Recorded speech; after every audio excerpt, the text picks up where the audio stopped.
This is your 2020 Porsche Macan, or specifically with the Turbo, which is the top trim. So there's the Macan, there's the S, there's the new GTS, and as mentioned, we are with the Turbo. So LEDs up front for everything. Turn signals are very nice, just kind of lower down just in the bumper there. These are Porsche's premium lights, so you get the 4 different bulbs there, and a nice little badging that says Porsche. Just really nice front end look. Pretty much the same as last year. You can get your 360 cam, which is an option here. And there it is, and the two are underneath the mirrors. So color is carmine red, beautiful color. It's hard to do red right, and Porsche really nails it there. These are upgraded 21-inch wheels. They're a little busy for me. I'm not exactly the biggest fan of them. More for traditionalists, so give me a 5-spoke rim any day of the week and I'm a happy guy. Nice white Porsche brake calipers there.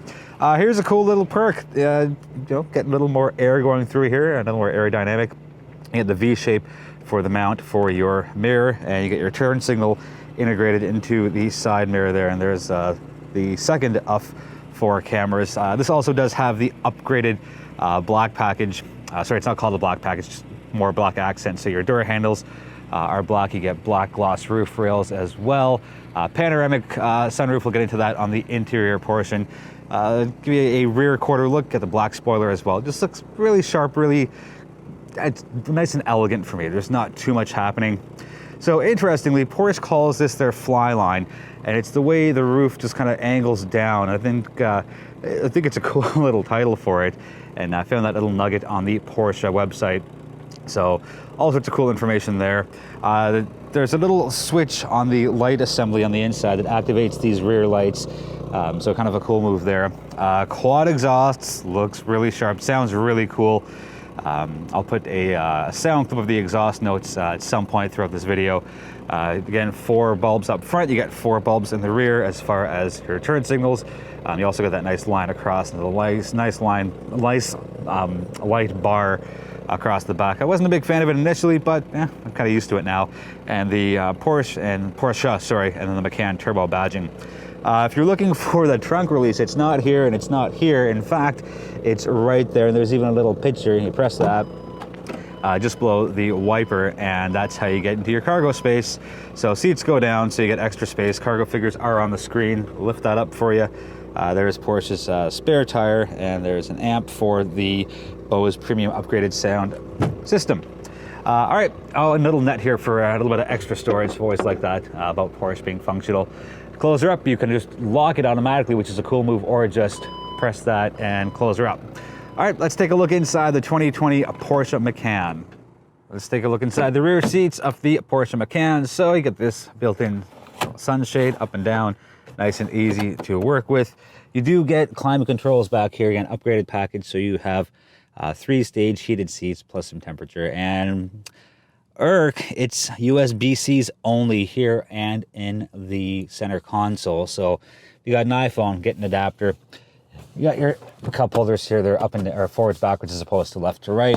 Seats go down pretty easily. Just pull that down. It goes 60-40 split. Headrests go forwards and backwards as well as up and down. Pretty good move there, Porsche. Thank you for recognizing not everybody has the same sized head. Close her up. Take a look up front. So that's what you see just as you're about to step into the 2020 Macan. Let's start on the inside of the door panel. Upgraded carbon fiber package. You see a bunch of that throughout. I wish there was a bottom to this, just a little bit of extra storage. And it's some stuff there, and it's split into 2, so kind of functional. You get the Macan Turbo plate here. Looks really sharp.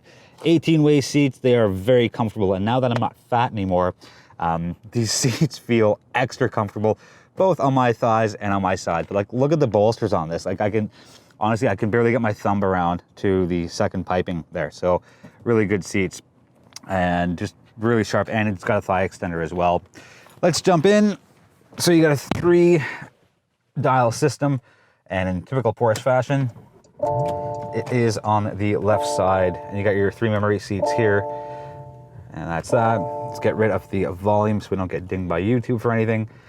So nice analogs on the left and center, and you have your digital on the right. Pretty straightforward things here. Nothing's really new. But again, nice clean layout, easy to obtain your information. There is your scroll wheel to get through all sorts of things on the digital side. Your heated steering wheel is tucked right under there, so keep an eye on the screen. Bottom right, on, off, on, off. Drive modes are tucked down here. Again, typical Porsche fashion, just to the bottom right. Keep an eye on the center of your screen. Sport, Sport Plus, Individual, and Normal. I like the old school action here. So you twist this to the left or to the right, and that's how you get the different intensity of light for your dashboard. I like the thin steering wheel. I really do. I know some other luxury brands have it really, really big and thick, but I've always liked Porsche's really thin wheel. So I'm gonna get out of the car for a sec because I want to show you how the power steering column works. So basically it's right under there and it's not here. So basically what you're doing is, let me get a little closer for you. It's just forwards, backwards, and you pull that down to bring the wheel lower, and then you push that up. So it's an interesting way to do things. I think it's nice and innovative. Let's get back in. So nice, massive digital display system here. And as soon as this thing goes away, I'll show you how cool it is. There's a little sensor that recognizes when your hand approaches. So you see it says favorite, list, and tune. Once that goes away, which it is now, just watch my hand, kind of going towards it, not touching it, and it shows up. So I like that. I like that it's nice, high-tech, nice, and easy to use, and fully customizable. You got all your different options on the left column, all the good stuff on the right. So there's a lot of buttons here, and it's not new for Porsche, but I don't know, I think it's a little much. There's so much happening as far as the HVAC goes. So there's that, all of that, and you get all of that, plus that, and you get the recirc, sync, AC max, and AC. So pretty much everything except the hazards and the hill descent control for the front part are HVAC. Interestingly, the PRND, which is right there, is on the right side as opposed to being on the driver's side. Driver's side is the manual mode for upshift and downshift. Here's my, I'm gonna call it a cool quirk. This is equipped in 2020 with a smoking package. So, I honestly didn't think I would ever see one of these again. I'm 42, I've been driving since I was 16. But yeah, so there's like an actual ash here that comes out because, well, whatever. I would never smoke in a Porsche. I wouldn't smoke in any car, but the fact that there's a smoking package, kind of cool. While we're here, nice basic mirror. I wish it was frameless for the price point, but you know, my 2 cents. You get a whole bunch more buttons up here as well. I still like it more than all the touchscreen stuff. Just with the touchscreen, it tends to be a little harder to keep your eye on the road ahead and kind of navigate through this. Anyways, here's a bit of an irk. It's not the cup holders. It's the fact that if you want your armrest moved up because you want your elbow here, I got sweaty hands. Anyways, you lose your cup holders. So I wish there was some other way to do that. I know there's really not right now with the 2020 because look at how big the center console is. Anyways, you got a little bit of storage in here. This does have the upgraded wireless charging, and that's where it is. And it says screen side faces out, and there's your little compartment there. And a bit of a small cubby for storage, so it's a little bit more space. 8 days a week over that small little new one that they're incorporating into the new model. So I really like the big and obvious shifter, and it's really close to the driver, so you're not like reaching a lot for it. All right, let's end up with the logo and let's get this thing on the road.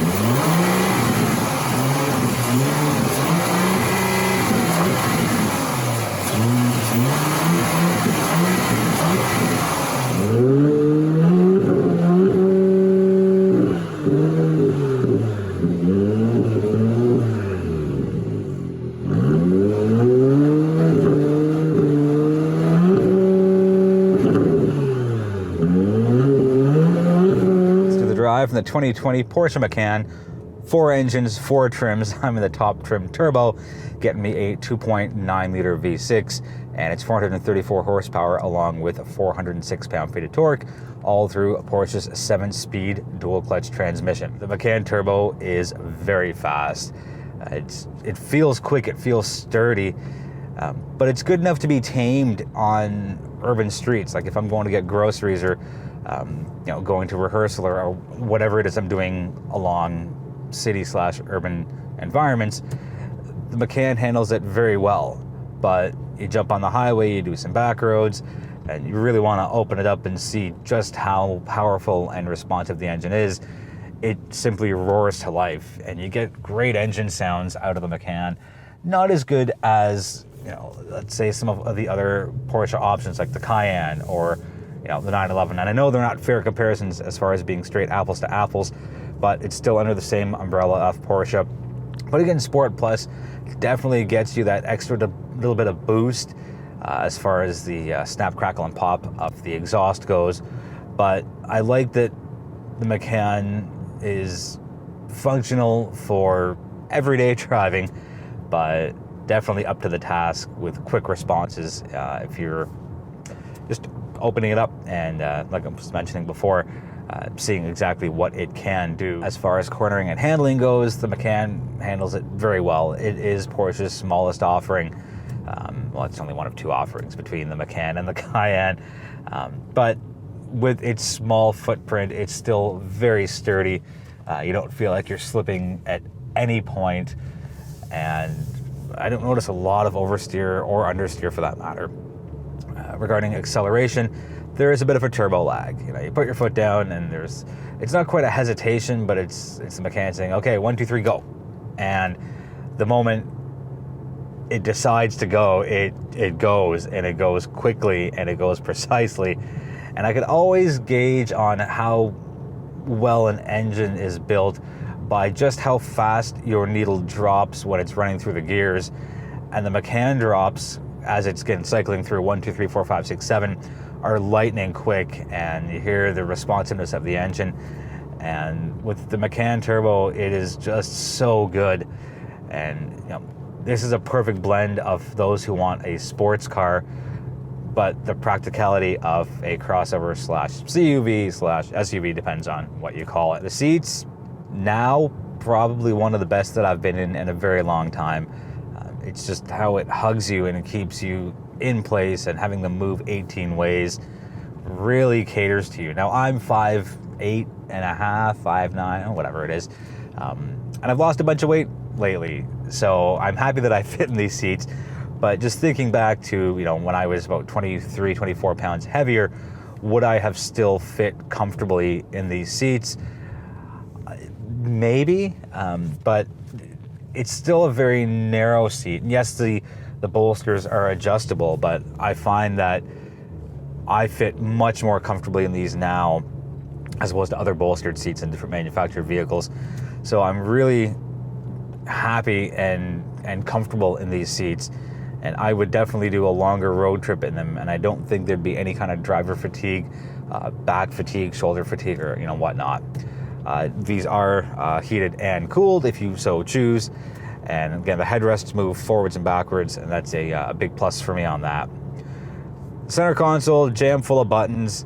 I got used to it pretty quickly, and if you're looking to pick up a Macan, you're going to have it for, let's say, at least 2 years on a short lease, or you're going to just run the 5-year finance, just buy it outright. You will get used to the configuration of everything. I know it looks a little daunting, it looks a little messy and busy and complicated. Everything is strategically laid out, though, so there is method to the madness through the Macan.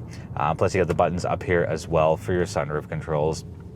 Panoramic sunroof controls for that matter. Infotainment system is large and clear and high res and easy to navigate through, whether you're changing the clock or doing something that you would do every day, like changing an audio setting or punching in navigation directions. It's all very, very easy to use. With the 4 models to pick from, there really is something for everybody, plus every budget. This Macan Turbo is in the mid-90s as far as the base price, and the Macan, not S, not GTS. I feel bad calling it a base model because it's far from, but just the Macan is a little under 60. And, 4 different engines and horsepower ranges and, all sorts of different trims with it. But I would probably run the GTS. I don't know if I'd need all 434 horsepower, especially as a guy that just kind of runs around the city. And I do the occasional longer drive, but I want enough power to know that I can escape a collision situation, but I don't need all that power if I'm just gonna be hanging out in an urban area. That's gonna wrap up the review on the 2020 Porsche Macan Turbo. If you've got any questions, please let me know. I'll do my best to answer them as soon as possible. Thank you so much for watching. Feel free to subscribe if you haven't already. Be well, be healthy, be safe, and I'll be back sooner than later with my next review.